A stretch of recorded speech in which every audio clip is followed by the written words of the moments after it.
Доброго дня! Спробую показати, як скласти фільтр. Ви отримали в наборі 2 відра, пакет з аксесуарами та сам фільтр Nazava Protect.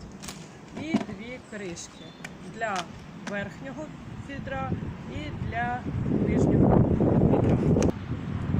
Почнемо з нижнього відра. Беремо кран, прикручуємо його. Нижня частина готова для використання.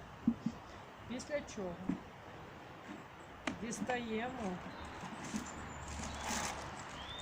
з пакету з аксесуарами фільтр і трубочку.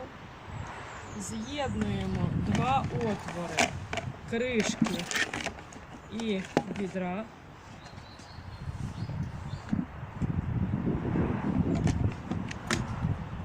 І прикручуємо трубочку. Верхня частина також готова для використання. 3. Залишилося тільки накрити зверху кришкою. Ваш фільтр готовий. Перше відро води використовувати не рекомендується, його краще злити. Починаючи з другого відра, вода готова для використання.